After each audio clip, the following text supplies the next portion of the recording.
So, good evening. As ever, if my radiator makes any weird noises, apologies.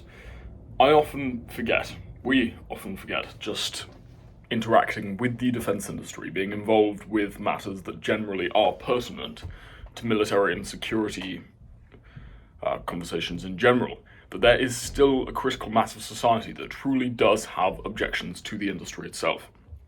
Often, involvement in what one may overlook as actually quite a niche area and perhaps a niche viewpoint blinds one to what most people think.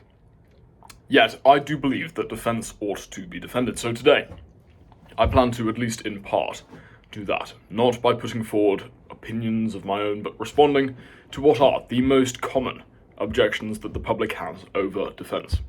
So inherently, there are a group of people, the pacifists, that fundamentally and strongly disagree with the concept of military in the first place.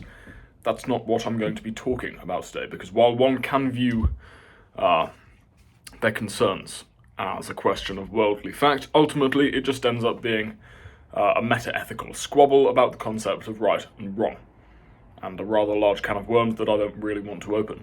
So today, I'll just be talking about the defence industry itself, and I won't be putting forward my point of view, talking about what I believe in, but rather pointing out what I view as the important logical flaws to the arguments against the industry itself. So first off, I'll talk about what is probably the most empirical objection, the one which is the most numerically concrete, the objection that defence firms have low ESG scores. That is to say, that they are, on some level, failing either environmentally, socially, or in regard to governance, or impact score, as some people may know it. Proponents of the opinion that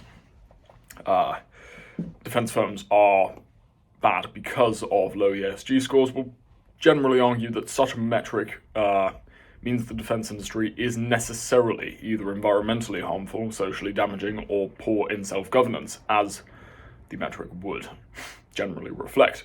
Primarily, in regard to the environmental concern, which is probably the most overarching one here, should of course be known that not only is the defence industry on the edge of innovation in regard to the development of greener, less pollutive technologies for systems developed, realistically speaking, the low ESG score comes from a number of factors.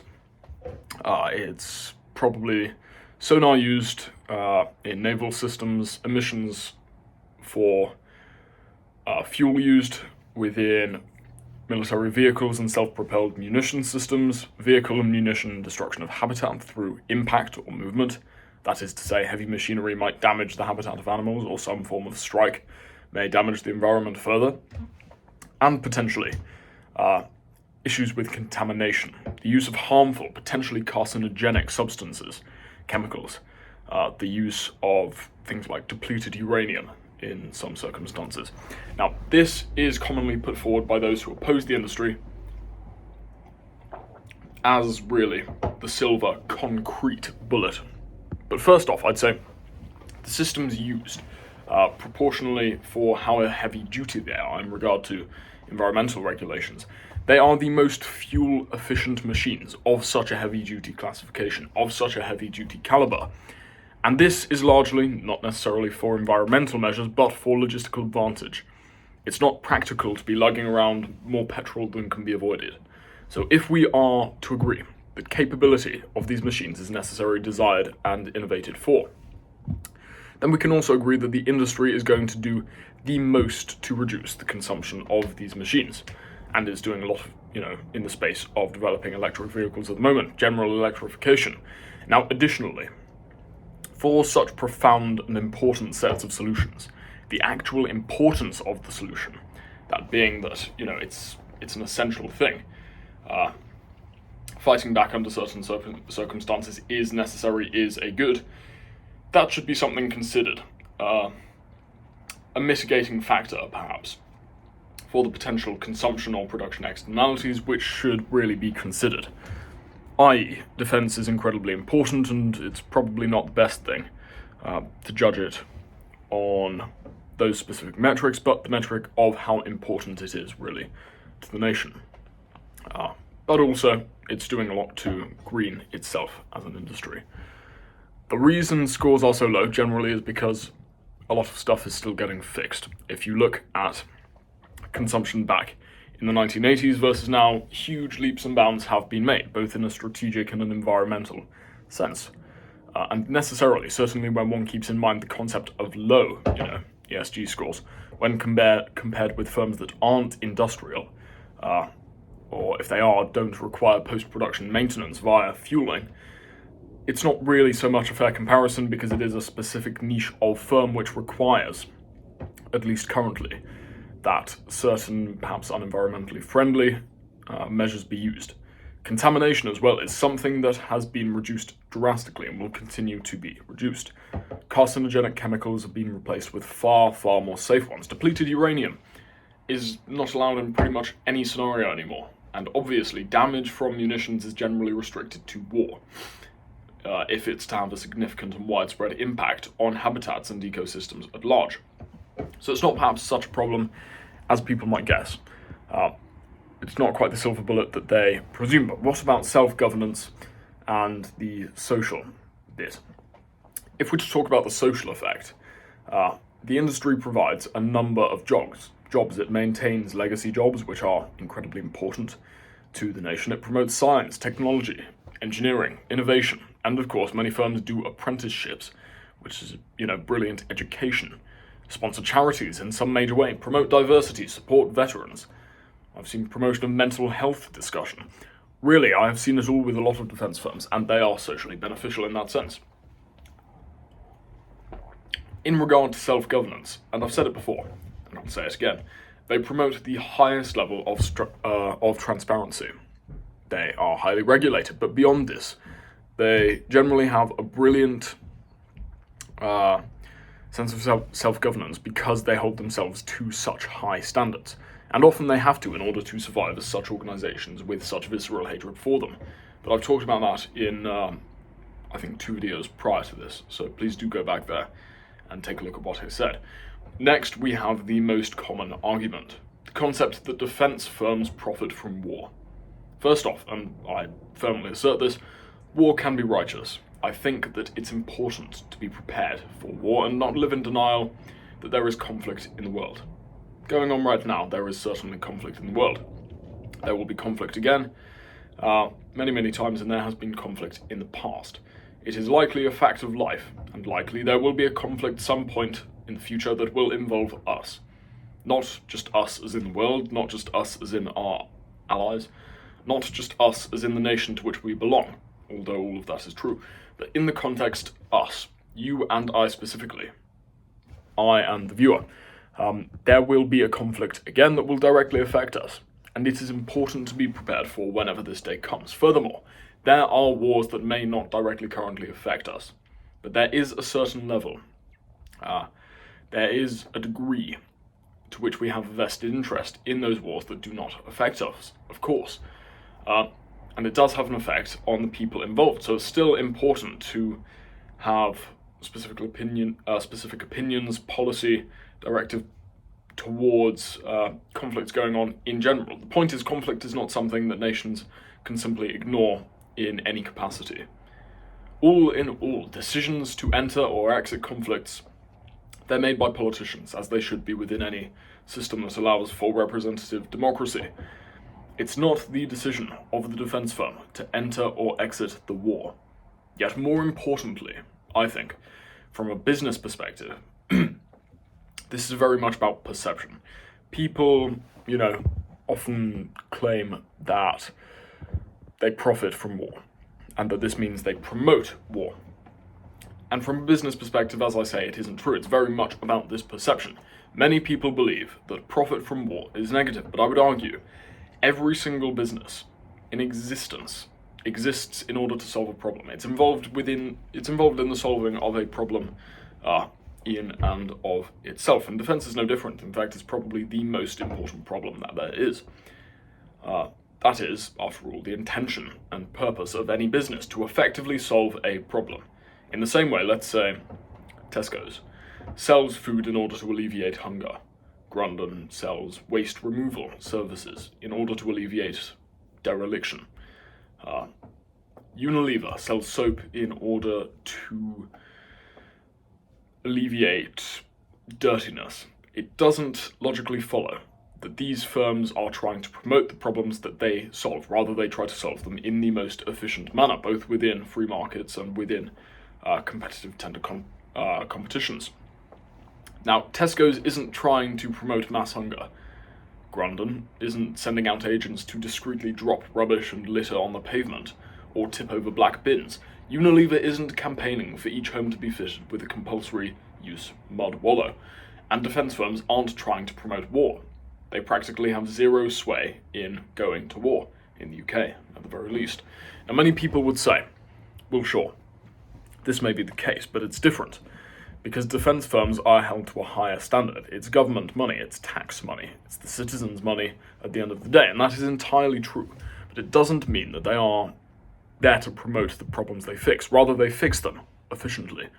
And the beauty of the competitive tender market, in this case, is that firms don't elegantly solve the problem which they are tasked with, which the government asks them to solve, to a high standard, the government will necessarily choose another firm in the tender process. So let's take an example of Sodexo. So Sodexo supplies certain meals to, say, prison complexes. It's trying to make logistics significantly simpler. It's not trying to make them significantly more complicated for the government. And it's not trying to exacerbate, wonderful word by the way, they're not looking to exacerbate the logistical problems of the government, else the government would pick someone else. They aren't charging an exorbitant rate to deliver prison food, else they would get replaced reasonably quickly. Now, people merely make these assumptions about the defence industry because it fits with the visceral and, frankly, emotivist meta-ethic of the good. So if you were to claim that the defence industry, like any other industry, solves a problem, you would absolutely be correct. If you were to say that the problem is arguably one of the most important problems to solve in the world, you would, again, be entirely correct. But they do not exacerbate the problem, they solve it. And I guess, ironically enough, they actually solve a large proportion of the problem that those who disagree with them, the anti-defence industry proponents, find the most issue with. That is, those who dislike the defence industry, their chief most concern is the fact that they are involved in war. And the defence industry goes to solve the issues of war. Inherently, for those of you who dislike the industry, the majority will dislike it due to an inherent aversion to war. That's not necessarily such a bad thing, an aversion to war. But nonetheless, I think one can certainly say that actually, speaking in regard to what you do not want, both on the same page. Now, if you really think there is a problem with the process, not that I do, but should the questions not be asked to the government instead, the certain departments that are holding these tender competitions, the certain departments that are asking for these specific pieces of equipment? Again, I don't think there's a problem, but if you believe there is, I don't think it's particularly logical to blame defence firms. Now, the solving of a problem and profiting from it does not entail the promotion of that problem. I think we've established this. Rather, payment for the alleviation of it. If you are to criticise the defence industry on the basis that it wants war, because it entails more profit, then you'll have to criticise every single business or organisation to ever exist for worsening or causing the problem they seek to solve. By such logic, it would appear that drug rehabs seek to promote addiction. Profit-driven logistics firms that deliver aid to desperate places seek to make the lives of the inhabitants worse. You see, it really doesn't add up. The logic is not there, and it certainly wouldn't in a business where the consequences are so great, where the dealings are large and, really it's run by a very stringent government process. It's involved with government departments, ministries, and organisations with such huge oversight. In most circumstances, people use logic mentioned prior, really to justify this gut feeling, with the assumption that the firm that sells you sandwiches is necessarily benign, whereas the firm that protects the nation and the nation of allies is immoral, simply doesn't make sense, and I don't think involvement as war is a criteria or a criterion on which to judge the morality of firms, or assume the morality of firms. Now, others may say, well, defence firms facilitate the lethal use of force, and such an act differs from Tesco's selling sandwiches. But it's not the defence firms that use these products. Again, they have barely any, if any, strategic influence. In fact, in most circumstances, it works the other way around. The government and the military has influence over the defence firm, not only by virtue of running all competitions, every single competition that is necessary for a defence firm to sell anything at all, but by the fact that some firms, especially in the UK, like BAE Systems for example, are still in a situation where the government holds the golden share. The ability to veto anything, the ability to seriously change the course of the firm's action. Now, is this necessary? One can certainly argue that, but is it true that the government has far more influence over the industry than vice versa? I'd say yes. Back to lethal forces. The defence firm provides capability, and the majority of them aren't manufacturing munitions, but logistical services, more mundane equipment. Yet even those who manufacture munitions are what the anti-defence industry proponents would probably consider the most apt example with the context of facilitation of lethality as an argument against the defence industry itself. Even those who do manufacture munitions do so in a manner that aims to maximise the effect on positive efforts. Of course, also minimising effect to minimum needed. In short, they make what is necessary. Now, this seems like a bit of a jumbled point already. Again, from an economical point of view, a strategic point of view, and arguably a moral point of view, within a war effort, munitions that just blow everything up with inaccuracy are incredibly expensive, both in money, in tactical advantage, and the defence industry is pioneering. It has been for years, 40-odd years now. They've really been pioneering positive efforts in order to increase the precision of systems, making them cheaper, making them less damaging to the environment around them. And in a tactical sense, that's quite important because it preserves assets. It increases the likelihood of information collection that will aid in the war effort. From your own sense of morality as well, the defence industry is helping to, kill less combatants, a very positive thing. True innovation. It's looking to disrupt less of an area, affect less people in the process, and destroy less infrastructure. What more could you want? In short, the defence industry is innovating to improve systems that do less damage. A lot of systems constructed, even in munitions nowadays, are focused on electronic warfare, interception. Potentially, if it's not munitions, ISR or logistics. A number of things that are not focused directly on the spearhead. It's not focused on lethality.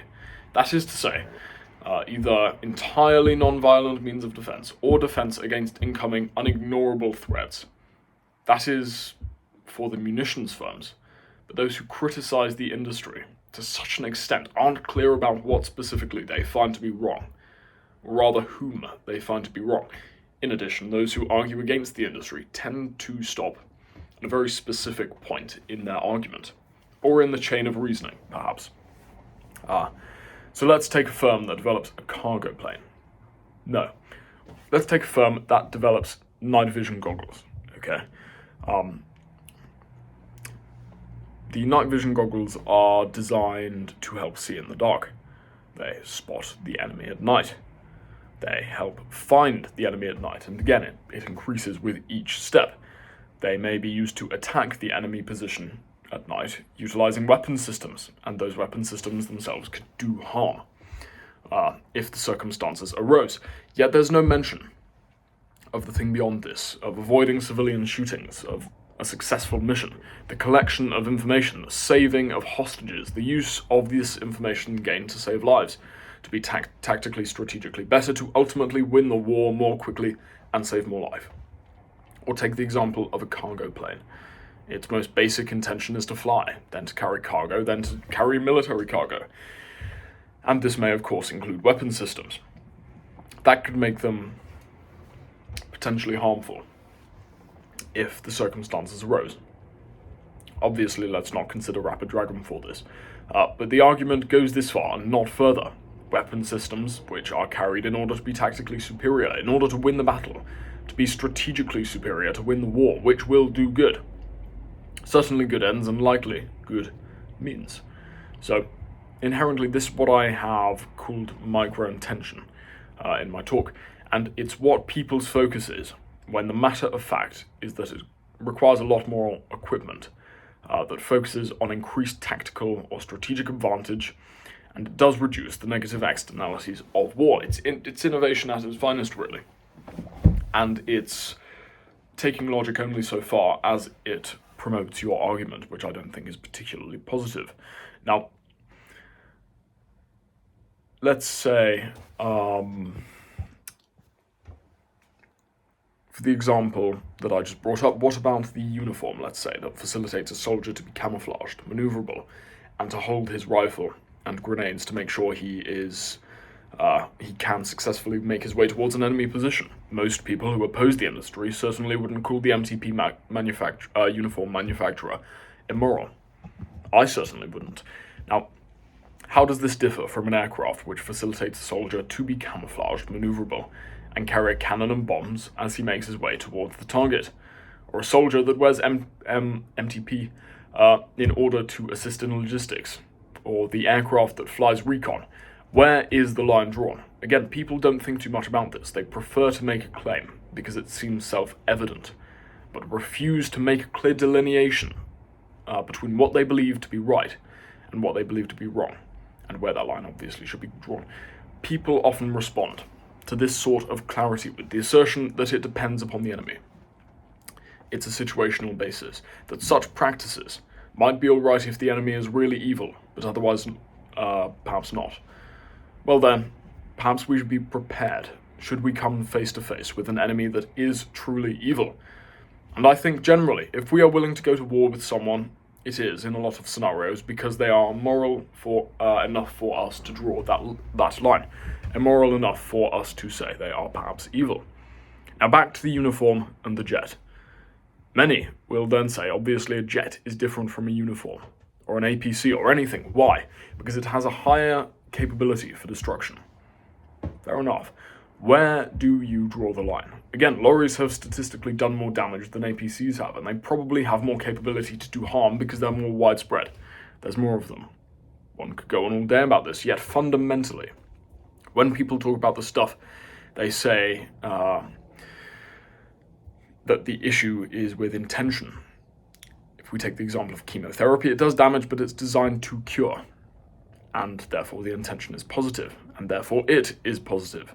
So really, it's a miscommunication of intention. The defense industry seeks to defend, purely and simply. Many people will rebuke this. They'll say, what about firms that sell to nations in the Middle East? I would say, one doesn't see any firms selling to Russia, or China, or North Korea, or for that matter, Boko Haram, ISIS.